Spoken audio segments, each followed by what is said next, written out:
Alright, so I did my best with setup right now to get the lighting and everything. I don't know how well you can see me as I paint, and I'm going to be chatting as well, but I'm working on... See, that glare's gonna... Yeah, well, because my lamp is broken and I just have to kind of position it in a certain way. So, yeah, I bet you can see it.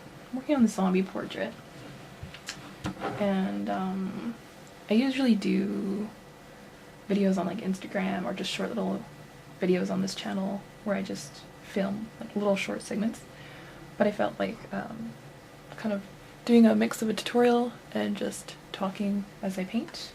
I'm getting towards the end of this painting, but I kind of wanted to talk about the process and how I'm doing like the details. So this is a 16 by 20 canvas. This was a painting I did last year, and I did it in acrylic, and it was a picture of me at Ottawa Zombie Walk with my makeup and everything. So I did that, and then I didn't really like it, so I picked it up again and I went over the acrylic with oil, because I've been doing that like a lot lately. It just provides like a nice base, the acrylic, and then I just go over with details in oil, but I pretty much went over this whole painting in oil. I'm really liking that. Okay, so my setup right now is got my brushes in this little tin can, and then my Taltine. This is for cleaning the brushes, and I also mix this sometimes in with the paint to get it like really fluid.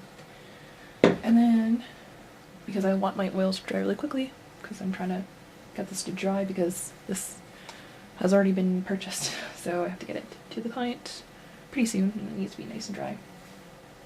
And then I'm using, I don't have much left, but this is Graumboscher, not Graumboscher, this is Weber Quick Dry Oil Medium, and this is, I really like this. I also like the Copal medium that they make, but it smells really bad. But this doesn't really have a smell, which is nice. So that's my setup, and then I put that little thing in this like little pot, so I can just take it out and mix it on my palette. And then this is my palette. It's pretty old. There's a lot of colors on there. Usually what I do with old, kind of dried up colors, I just scrape it off and I go over it again. So I keep all my cools here, my warms on this side, and I like using wood for oils. So that's my setup. But yeah, I'm just going to talk about the process of this painting, what I've done and what I'm going to be doing, and yeah, so I have to have my coffee with Aries. I'm just gonna have it. I either drink coffee or wine when I'm painting. Okay, so I'm just gonna go over how I did this process. For the sky, I changed it. I'll kind of show you how I did the clouds. I think they still need some works on. Okay. So for the clouds, because they're bigger, I'm using, what size is this? This is a flat, number 6. This is by the company Royal and Lanicle. And these are actually amazing brushes. You can get these for like $2.99, and I love them. They're really nice.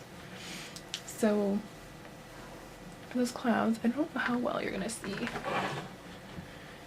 but I'm gonna take a little bit of my medium that helps the oil dry faster, and because I want more highlights on those clouds, let's see how I can do this.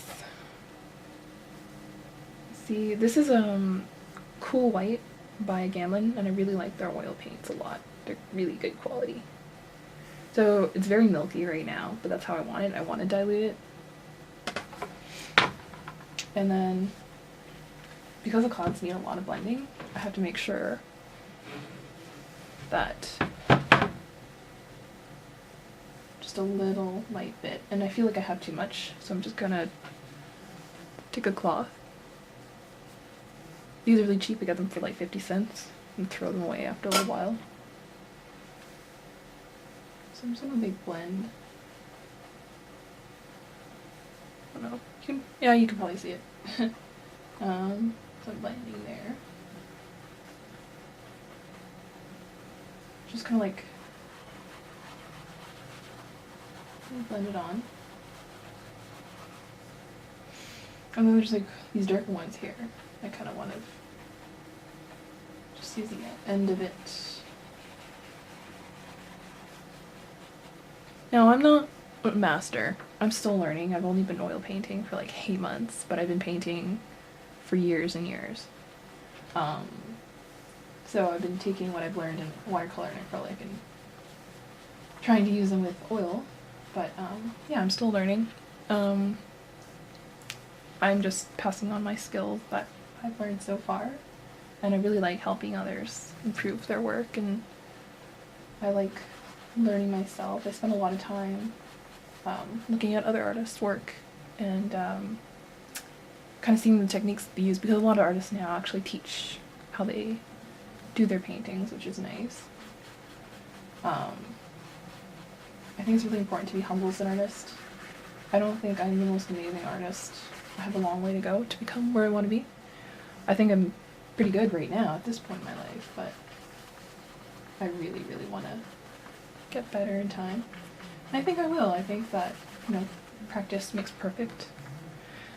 Excuse me. And,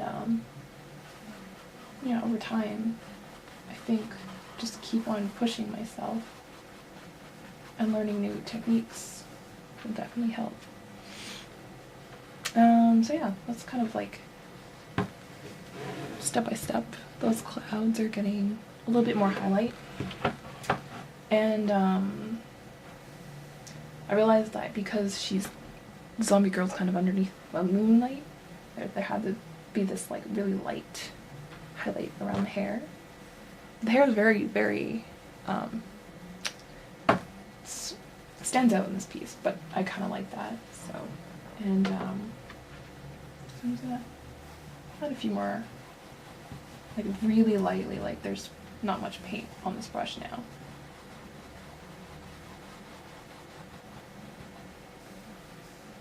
Okay. What else did I want?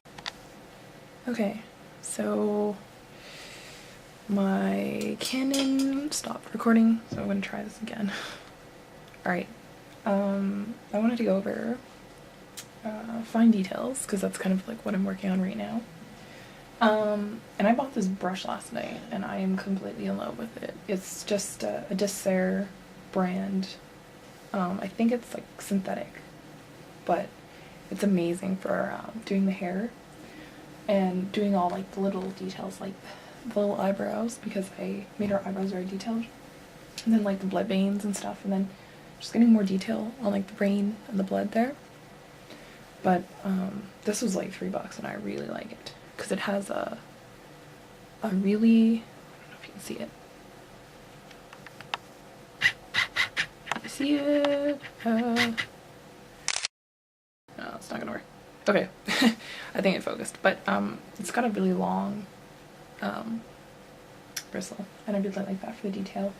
And I used to paint with really short brushes, like that size, but I'm finding longer is easier on the hand because I'm trying not to get my hand on the painting on here, or like having to not get my wrist on there, and I can just rest it here. This is a 16 by 20 canvas, and I can just rest it and hold that out. So I really like long brushes.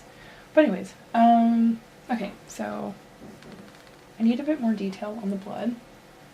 I'm mixing a lot of my own colors, but I'm using like secondary colors. I have a little bit of orange, pyrrole red,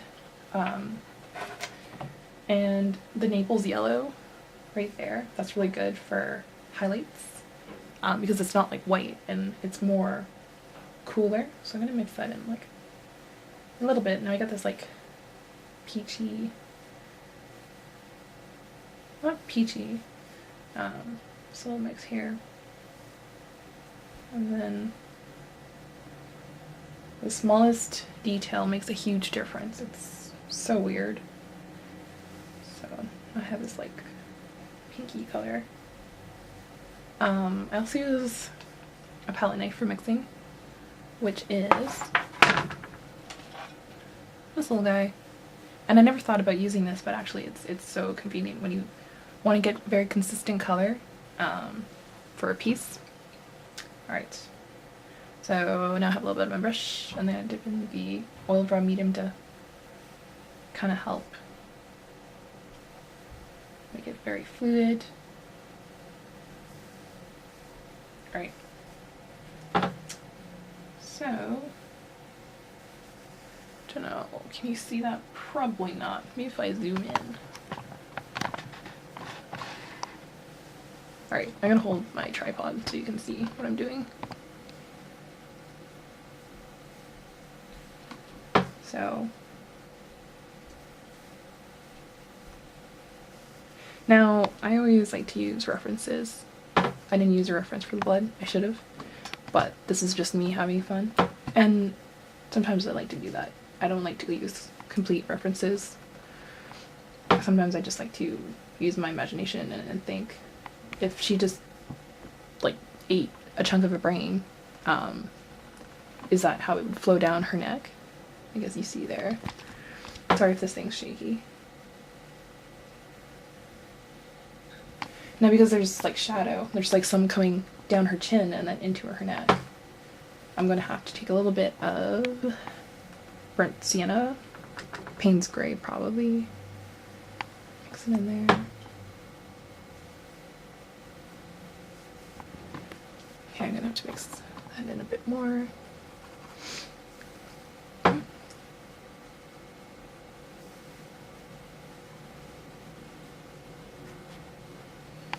A little bit more. But I mean, I've been really trying to push my limits in what I like to do, and I really enjoy oil, and I'm trying to get a lot of people into trying oil. It's just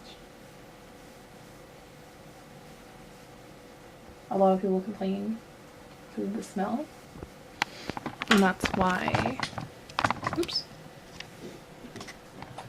they still, oh, I'm having troubles with my tripod. Okay. Sometimes if you're worried about health with the smell, you use one of these. I paint by my window. I don't know if you can see.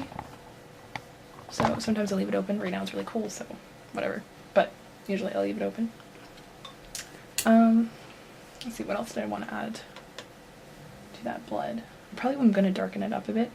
So I'm going to add a little bit of Payne's Gray to Alizarin Crimson.